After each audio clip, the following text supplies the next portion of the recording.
Aujourd'hui, sur La Petite Bête, je vais vous parler de ce que je considère comme la clé dans une cuisine. Micro-bête! En fait, je suis toujours surprise à chaque fois que je dois aller cuisiner chez des gens, quand je vais chez des amis pour un week-end ou qu'on loue des maisons, à quel point, je dirais 90% des gens ont des couteaux simplement pas aiguisés. Si c'est votre cas, sentez-vous coupable, mais restez en onde aujourd'hui parce qu'on va vous montrer comment aiguiser des couteaux.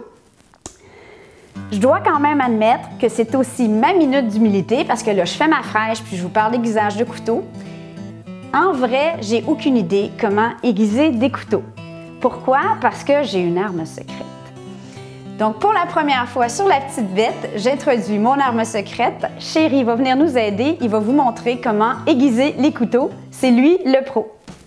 Bon, ben, mesdames et messieurs, voici le grand homme derrière la petite femme. Chéri, aussi appelé Lionel, il va vous montrer aujourd'hui comment aiguiser des couteaux. Chéri, je te laisse parce qu'apparemment, il faut que je filme aujourd'hui. Oh! Bonjour tout le monde. Donc, on va commencer par aiguiser les couteaux qui, selon moi, c'est l'outil le plus important dans une cuisine. Nous, on a plusieurs sortes de couteaux. Je ne rentrerai pas aujourd'hui dans les sortes de couteaux différents. Très facile pour aiguiser des couteaux. En fait, il y a deux outils qu'on utilise. Et bien souvent, les gens pensent qu'un affûteur, ce qui est ça, une longue tige, un long cylindre métallique, c'est fait pour aiguiser des couteaux. Ça n'aiguise pas les couteaux, ça affûte les couteaux. Donc, ça, c'est quelque chose qu'on doit utiliser avant chaque utilisation, qu'on doit se servir pour affûter le couteau avant chaque utilisation du couteau. Pour aiguiser, par contre, on utilise un aiguiseur à couteau. Nous autres, on a un que ça fait plusieurs années qu'on traîne. Très facile. Il y a même des petites flèches dessus pour nous montrer dans quel sens aller. Donc, on prend un couteau ici, et on le rentre dans l'aiguiseur. Donc la technique est très simple, on prend le couteau, on le rentre dans l'aiguiseur et on tire tout le sens, évidemment tout le long de la lame. Moi ce que je fais, c'est que je fais 3 coups légers, ensuite j'appuie un petit peu plus fort, 2 coups et ensuite je fais un coup en appuyant fort. C'est aussi facile que ça, c'est une lame longue et plate.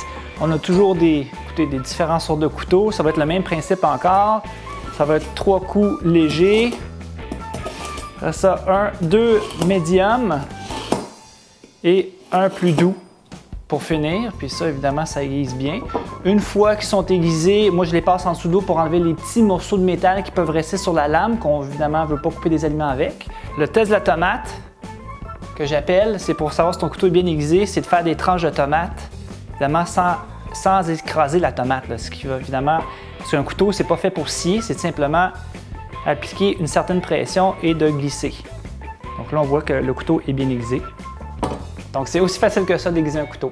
Pour l'affûteur, donc qui sert à simplement réaligner la lame, parce que évidemment, à force de couper sur des surfaces dures, la lame s'aplatit et donc pour ne pas être obligé de le nettoyer, de l'aiguiser à chaque fois avec un aiguiseur, on utilise un affûteur pour enlever les petits morceaux qui sont en fait écaillés, des petits morceaux de métal qu'on ne voit pas à l'œil nu. Là.